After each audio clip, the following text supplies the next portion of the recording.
We have a little bit of time, so perhaps I'd like to talk to you about something.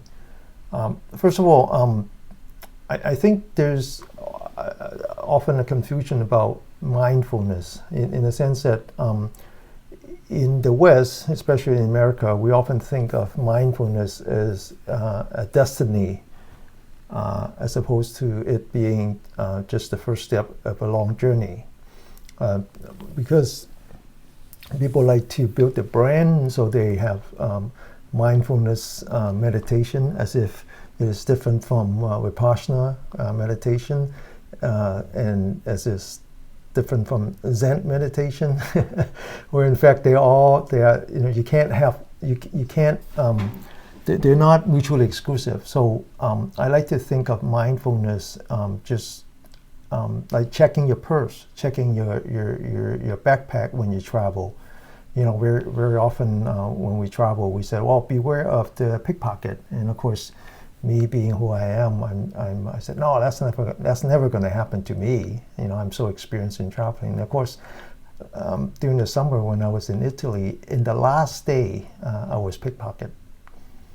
So I like to think of mindfulness as just that. Just keep checking your mind as if you're checking your wallet or your purse or your backpack.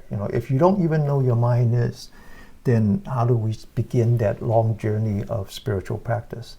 So mindfulness is just that, where's my mind and where do I put my mind? Where do I anchor my mind? And I think today you talk about one of the foundations of mindfulness, which is anchor your mind onto your feeling and identify your feeling, knowing whether it's pleasant, unpleasant, or neutral. But at the same time, understand that you don't want to get attached to the feeling if it's pleasant, or you don't want to become averse when it's negative, when it's pain, right? I think that's if I understand it correctly, that's sort of the gist of what you discussed today. Even I guess even may add, a lot of, like this is John Kabat-Zinn, who is the founder of the mindfulness, of the secular mindfulness practice, or MBSR. He defines it as the art of paying attention to a particular object.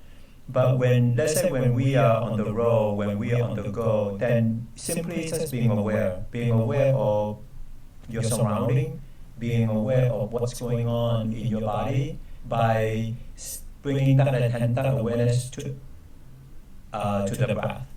Yes. And like, hey, check in, okay, how I am. But when we are meditating, then we stay with the breath and whatever that comes up. So the breath is our object of meditation. Or tonight, the feeling is our object of attention, and we are just being mindful of that. Correct. Correct. Just being aware. Yes, thank you. Yeah, so it's like recruiting your body and your breath to be your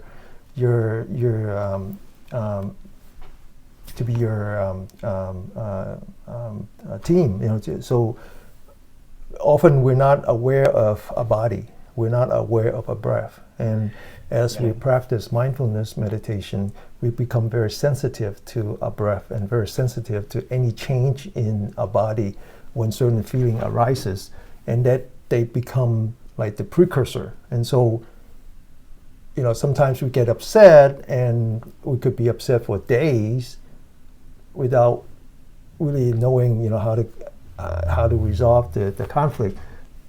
In this case, the body actually tells you. You already sense something's going on, and you can say like, it's like grabbing yourself by the neck and say, "Hey, hold on, come back here." I wonder if I could spend let's run over time a little bit. Maybe spend the next 5-10 minutes to talk about something that you and I both have in common, which is caregiving. As we age, actually it has nothing to do with age, but it just turns out that as you age, it happens more often than not. We have to provide care to our parent, aging parent, to our spouse, and if God forbid, even perhaps to our children sometimes. I actually know of a friend who had 2 sons, and one of them is die from having brain tumor. So dying is not exclusive to, old people. Young people can die too, and we all have to take care of them. So you and I are almost the same age, and I know that you had to care for your mother, and I had to care for my father, all the way until the end. And from my own experience, having mindfulness became very important, because there's nothing more painful than seeing someone that you love dying in front of you.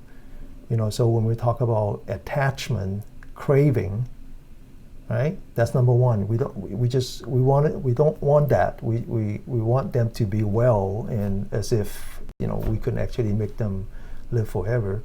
When we talk about aversion, when we see the reality is not what we like, we can become very negative. Caregiving can lead to depression, can also lead to anxiety. There's a whole lot of doubt, loss of direction, loss of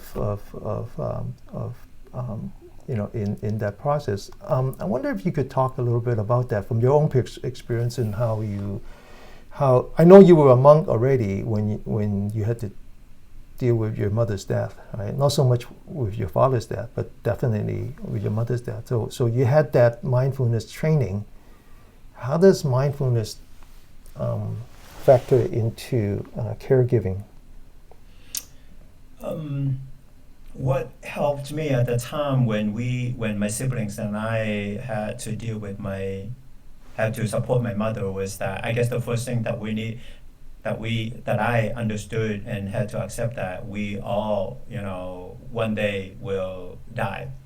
And it helped me to that's the first thing, is to accept that reality of all of us.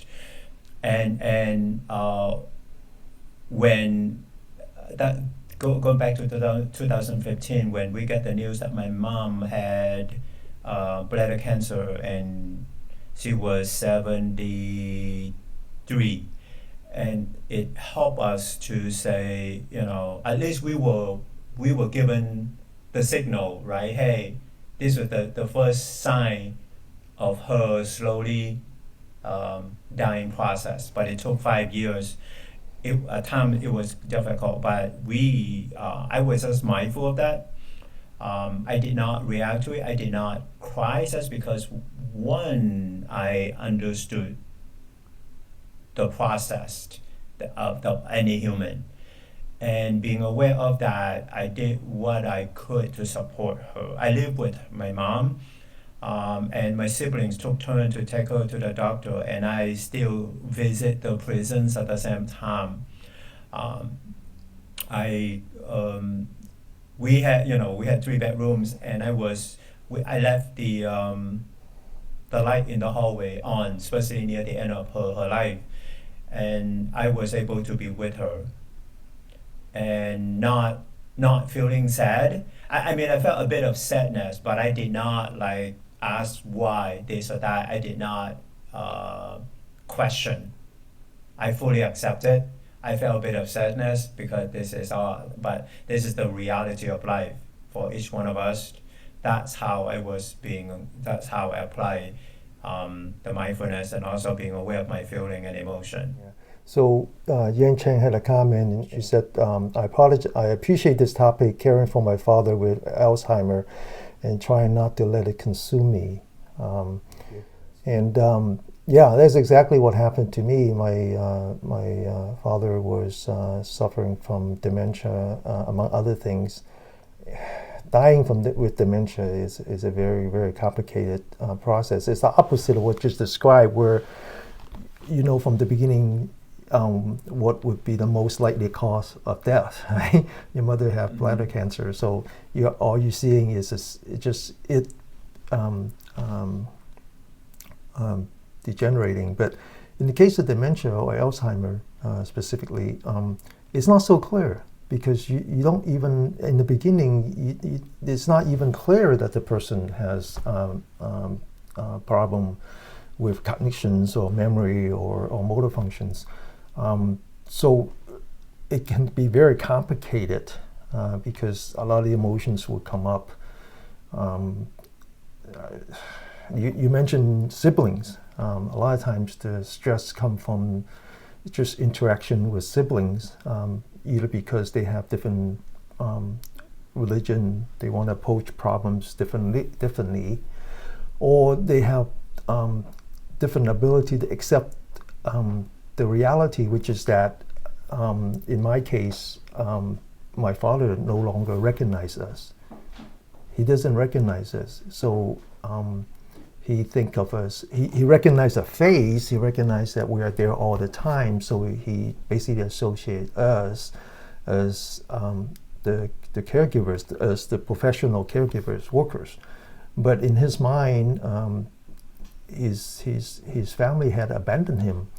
And so very often he will run away from home because he wanted to look for his family. So it causes a lot of stress on us. And so in my case, and that's why I want to talk to you about this, in my case, the mindfulness training really helped me because I was able to, as I said earlier, become very sensitive to my breath and my body reaction to any feeling that I have. And so Yes. I was able, I'm not saying that I didn't have those emotions, but I was able to recover from those emotions as quickly as I could and allow me to focus on my dad as opposed to focus on me. Right? Mm-hmm. And so,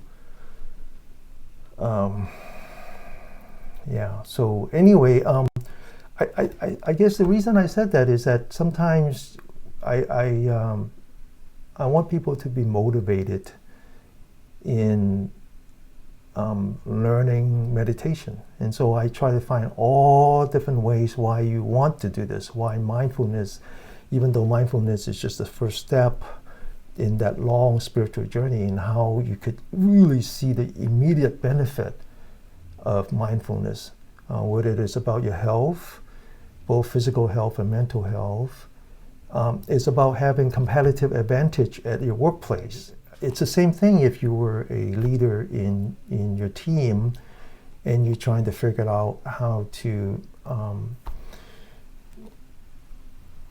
navigate, through people's needs and desire. And sometimes you need to have that edge, which is at least what your emotions are before you have to deal with someone else's emotions. So I try to find all the different ways where mindfulness is not just an enhancement of life, but it's really the necessity of life. It is. Right? It is. It's the core foundation of Yeah, actually it's just that human. if you didn't have mindfulness, then why are you so different from a zombie? Why? Yeah. So And I think this last discussion, and I appreciate your input on this, Venerable, is really, as we age, the chances that we become a caregiver, is real. And the sooner you learn the mindfulness technique, the sooner you can actually give quality care to someone you love. When we are fully aware, when we are mindful, when we have a sense of this self-awareness, it can improve our quality of life, our relationship with our family members or with anyone. Especially being mindful of our feeling as well, we are able, when we feel angry, we can still say that we feel angry, and we don't have the necessary rage, which is that's the reaction of feeling angry. And we are able to speak calmly and get our point across. If we're not able to, then which is okay, just walk away, and we can deal with that later. I mean, that's what being mindful, being aware is. Yeah. So just in summary, being mindful, having mindfulness just means that you're there 100%. That's all it means. That you're there 100%, because otherwise, you're only there partially, because the other parts you're inundated with your own emotions. Yeah. Right.